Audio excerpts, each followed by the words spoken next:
This is Hannibal from the Hannibal TV.com, getting ready to do my weekly review of the Wrestling Observer newsletter. I was supposed to do a Skype interview with Marlena, aka Terry Runnels, today, but she's not feeling well, so that's going to be delayed a couple days. I am doing an interview with the Mountie, Jacques Rougeau, one of my trainers, next week. I'm looking forward to that, just to give you guys some news of what I have coming up, and I'm still actively looking for more people to do Skype interviews with. Hello to Stephen Diamond, and Ethan Wilkins. So I'll get into it. In XFL news, the decision to fold the XFL came on April the 9th and was announced the next day. According to Dave Meltzer, Vince McMahon talked with the WWE board of directors about folding the league before it was announced. However, other sources have said that members of the league's office, including Oliver Luck, who was the second in command, had not been aware that the XFL is going to fold until basically the day before. McMahon had sold $379,658,303 worth of stock last year to help fund the XFL. He was listed as the sole owner of the XFL, and they still have up to $50 million in creditors. Of course, they are filed for bankruptcy now. Someone could actually buy it if they want. In other WWE news, as far as the Wrestling Observer is aware, all of the main roster cuts have been made. Of all the names, the only big ones that had any significance that were cut were Luke Gallows and Carl Anderson, who had both recently signed 5-year deals at $750,000 a year, downside guarantee.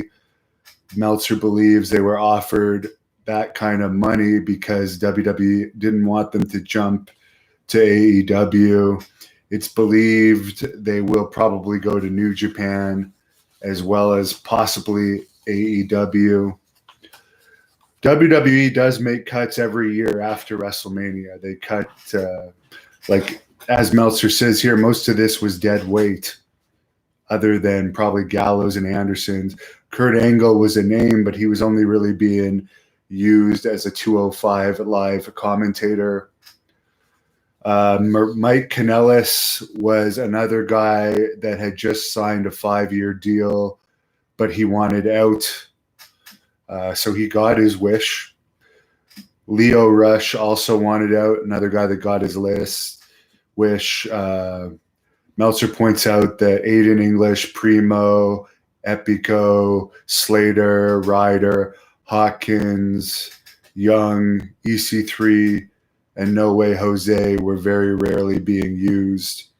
And all those guys were making in the hundreds of thousands a year. So I can see why when you're not having live attendances and merchandise sales are down and you're not doing house shows, why you'd want to cut some of those guys that are just basically collecting paychecks anyways. There's very likely 90-day severance pay going to most of those guys, and also 90-day no-compete clauses going to most of those guys. Although last week the Revival were released at their request, and supposedly they don't have those 90-day clauses, so they could start with another company sooner. But for the others, likely you're not going to see them anywhere else till July.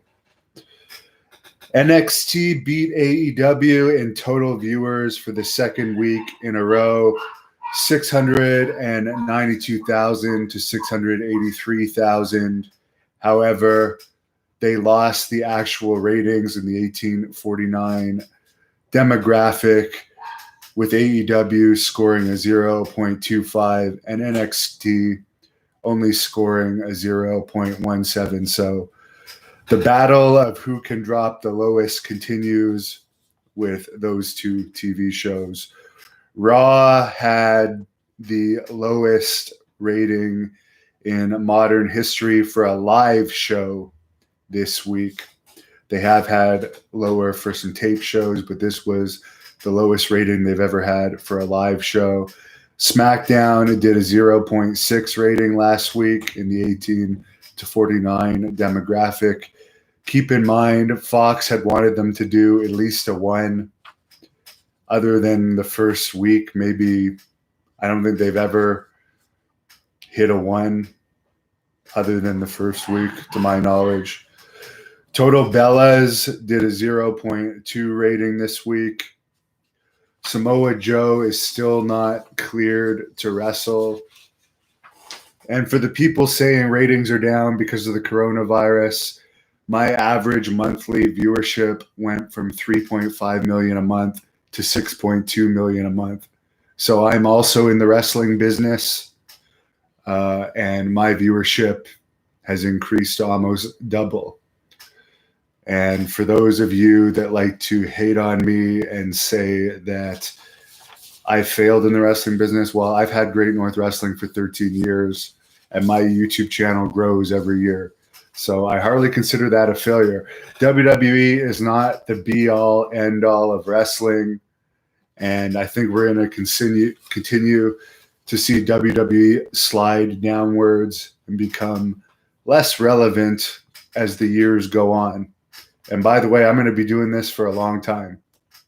I might be retired from wrestling. I think I might have an MMA fight in me before I get too old to do that. Maybe 1 to 3 MMA fights, but I don't think you're going to see me wrestle ever again.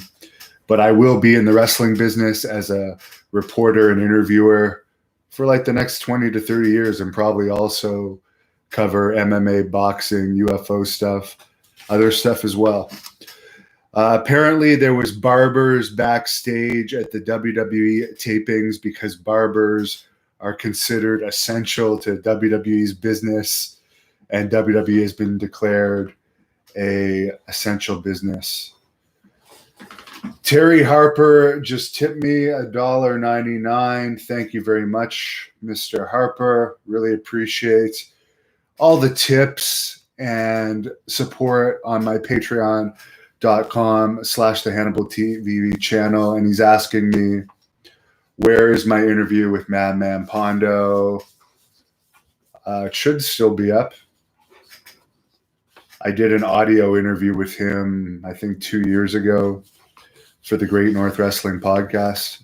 For the Great North Wrestling Podcast, I don't put we have a page on iTunes. If you go to thehannibaltv.com, you can subscribe to it. I don't keep those up for usually more than a few months max, because I don't want to pay more for bandwidth, and I don't make anything off the podcast. I just put it up for people to listen to. Kobe Covington, who is currently a UFC welterweight contender, says he wants to be in the WWE in 2021. In AEW news, they're likely not going to do any more tapings until at least May 23rd. They could very well do those tapings back in Florida, since wrestling has been declared an essential business in Florida. Now, keep in mind, cancer doctors in Canada are not essential.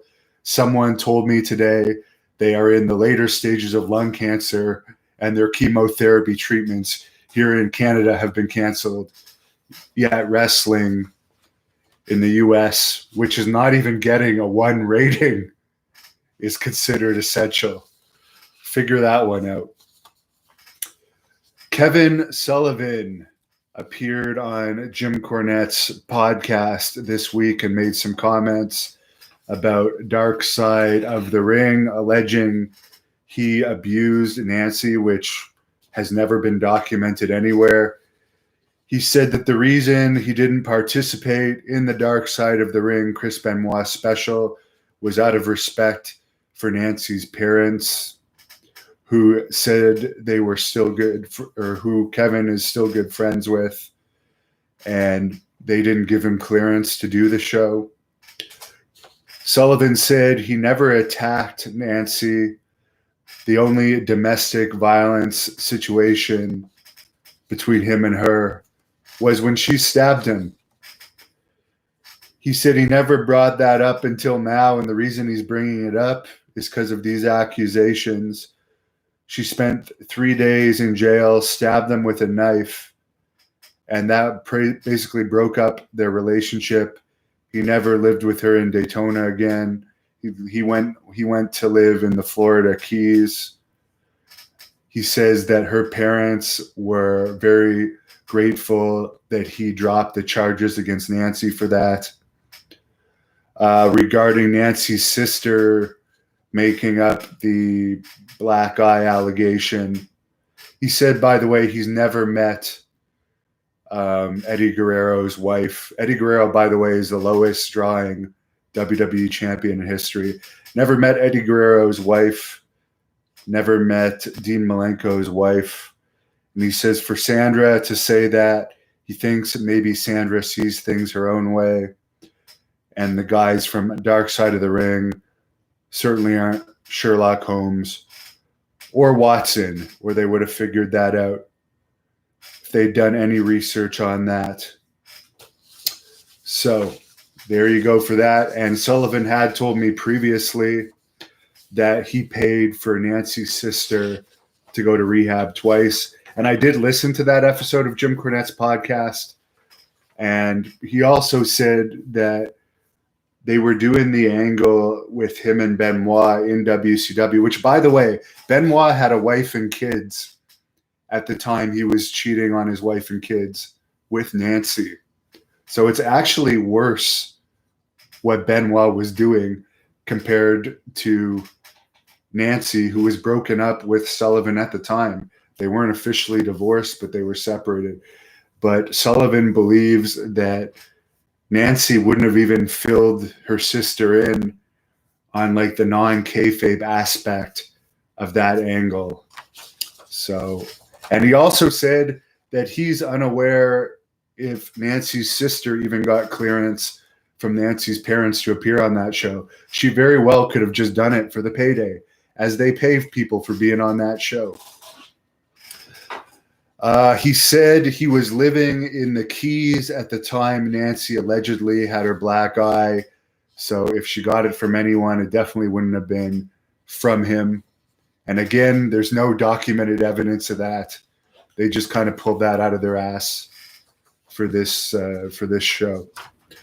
In AAA news, the company is going to start running empty arena shows on the 25th of this month.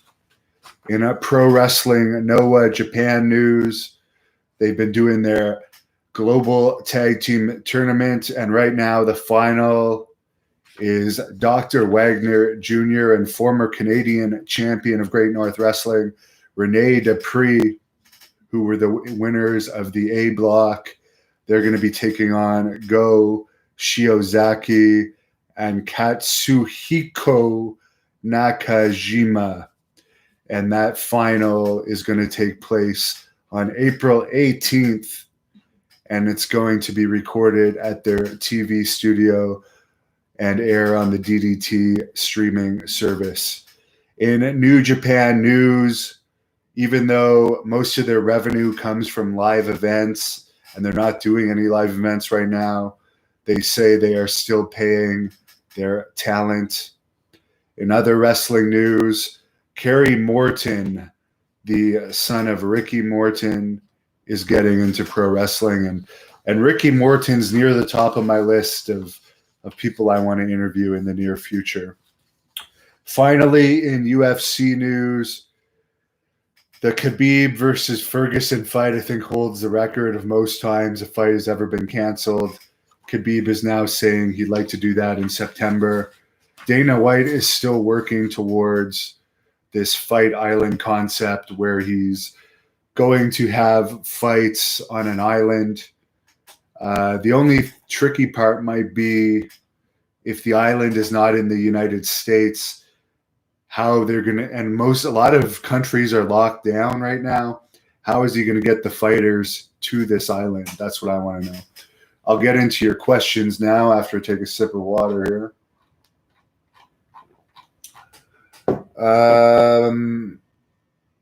Jay Kim says, I did not know WWE was an essential service. Well, after Linda McMahon said she's going to put something like $18.5 million towards a pro-Trump campaign in Florida, wrestling was declared an essential service in Florida.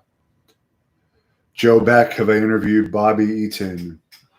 No, I only met him once on a Harley race event that I wrestled on in Missouri.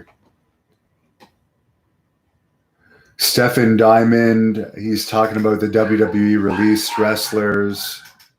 How can you pay them that kind of money and rarely do anything with them? Well, that's why they probably got rid of them, because they're not doing house shows right now. They're only doing TV tapings. Probably some of those guys were still doing house shows, and there just wasn't enough room for them on the TV show. So that's why they probably got rid of them. Victor A. Rusev's cut was pretty significant. Really, was it? I mean, they basically humiliated him with that angle with his wife and Lashley. And wasn't he the loser in that feud? So obviously, if they cut him, Rusev was allegedly making $800,000 a year. Is he really worth $800,000 a year? In my opinion, no. Jay Kim says Cornette was also saying Ryder and Hawkins are douchebags. And as I already did a video on this week, I can agree they're huge douchebags. But they managed to keep their jobs for like 15 years. So I was actually thinking about it last night. I told the story of Zack Ryder getting the naked stink faces from Luke Gallows in Deep South Wrestling. I wonder if WWE kept him around so long. One of the reasons was so he didn't try and sue them over that, because he probably would have had a good case, even though he agreed to it.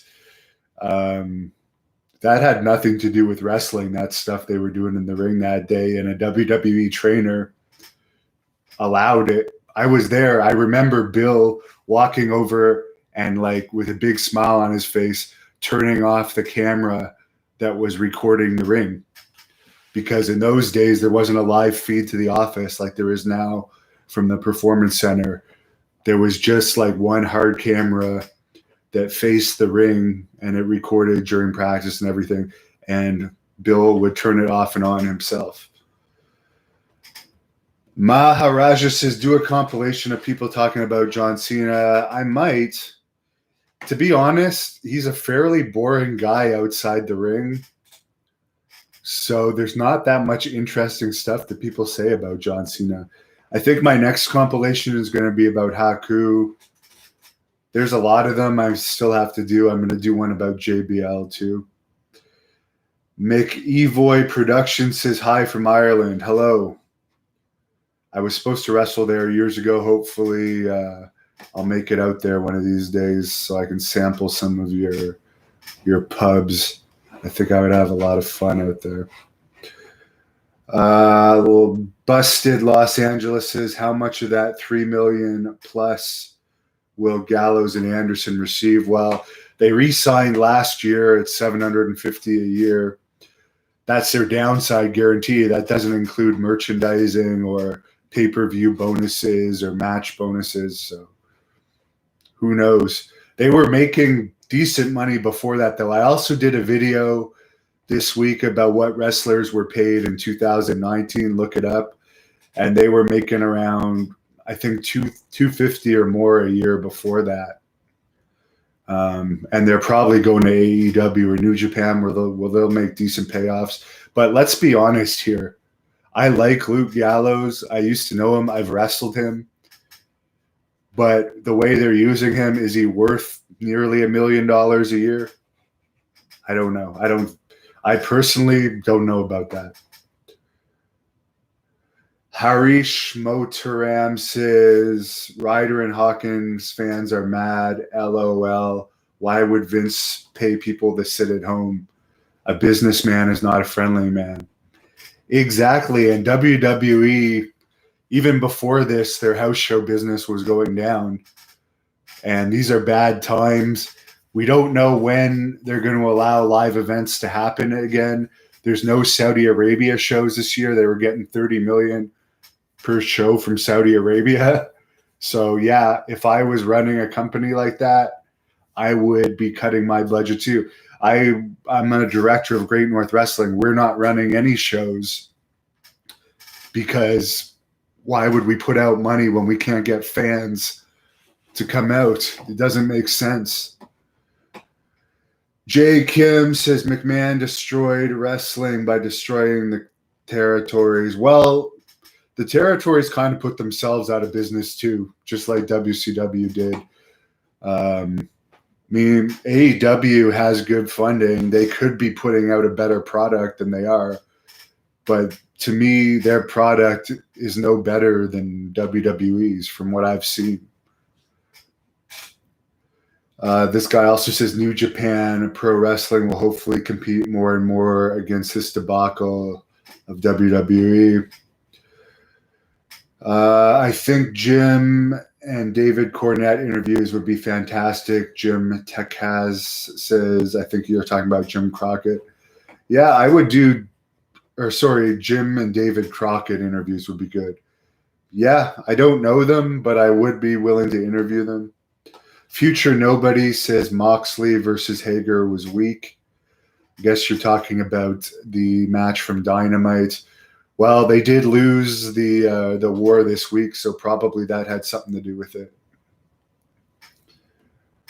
Man Torres Monquila says WWE is invincible. Nobody can touch them. Poor AEW struggles against them. Well, Vince McMahon is worth about $2 billion. Tony Khan is worth about $9 billion. So if they had a better product, better writing, less flips, less leg slapping, less bizarre stuff involving the groin area, less weird stuff that caters to specific audiences and not mainstream audiences, they'd be doing a lot better. When they first said they were coming back, they were supposed to be like an old school product. They couldn't be further from the old school, in my opinion. AEW overall is further from old school than WWE, in my opinion. McEvie Productions, who do I think would be next to go in WWE? Well, two people I'm so shocked that they didn't release. One, as I said before, is the guy that did the gay porn. What's his name? I forget his name. He also made negative comments about gays. Lars Sullivan. And Sylvain Grenier. This just goes to show you how much power Pat Patterson still has. They fired Finley as a producer. They fired Lance Storm as a producer.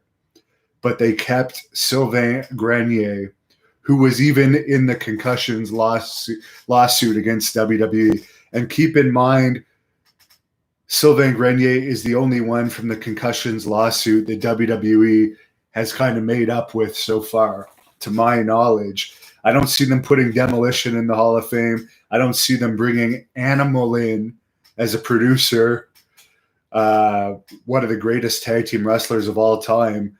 But they'll bring in Sylvain Grenier, who wasn't even doing anything in the wrestling business when they rehired him back. Guy Still Lewis says, love your show. Just found it on YouTube. My dad wrestled 21 years in Stampede, Nashville, Tennessee, and he just passed away last month. So many great stories growing up. My dad wrestled Andre the Giant. Well, sorry to hear about your dad, and thanks for watching. I really appreciate everyone that watches this. Jay Hazard says, saw my compilation video on The Undertaker. He thought it was awesome, especially my story about The Undertaker at the end. Keep up the great work. Thank you, my man. Harish Motharam, AEW sucks. They are losing to WWE developmental. True. Isn't wrestling meant to be essential? Why is no one watching it? Good point. Michael Kennedy says hello. Yardape99 says pro wrestling is horrible on TV. I agree with you. Frater Simon says congrats. Thank you. I seen a few of your matches. They were very good. Thank you. A couple more questions here. Do I think Samoa Joe will get released since he keeps getting injured? Malafe says, I don't know. I've been tag team partners with Samoa Joe before. I like him. I don't think they're going to release him, actually, no. He's someone that AEW would want. He's someone that New Japan would want. He hasn't really made a huge difference in WWE. They haven't done much with him. But he's a good guy to have around and a good guy to have around the locker room. I personally like Samoa Joe as an individual. Wes Phillips says, MMA, now you're talking, go for it. King5069 says, thanks for the content. Big Richard Cranium says, UFOs. Yes, we cover UFO content. One of my most popular shoot interviews is my interview with Travis Walton, who was an alleged UFO abductee, and I'm very interested in that subject. A couple more. When am I going to interview Pat Patterson? Yardape99 says, he didn't want to do an interview with me. I asked him. He said no. And trust me, I hate to say this, but people even said it about his behavior about Rocky Johnson funeral. He seemed to be going senile when I talked to him too. He doesn't seem to be like all there anymore. So he didn't say no to me, I don't think, for any reason other than WWE probably restricts him on what he can do. I'd probably have to ask for permission from WWE, which so far they've never given me access to any of their guys. The only guy I've interviewed who was an active WWE guy was a short interview I did with Road Dogg, Jesse James.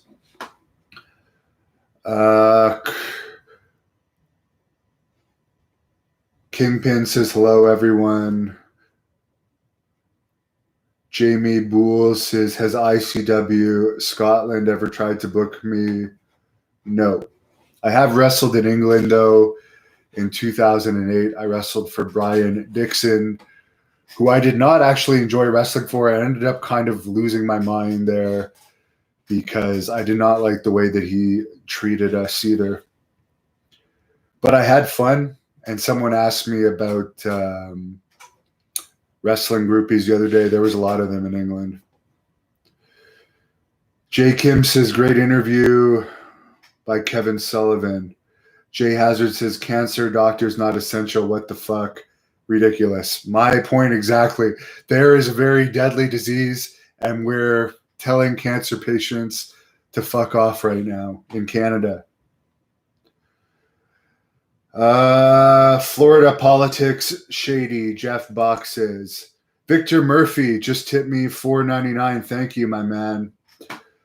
What are my favorite protein meals for bulking? Well, here in Canada, Victor, there's a lot of Lebanese people, a lot of Lebanese immigrants, and at least 4 or 5 days a week, I go to Lebanese food places and they have salad where they put like lean steak and chicken right on the salad.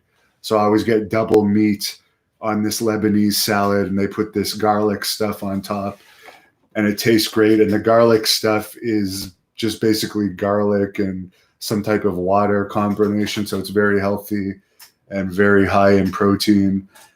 And actually, whenever I eat that, I have way more energy for my workouts. So that's why I go there a lot. So thanks a lot for the tip.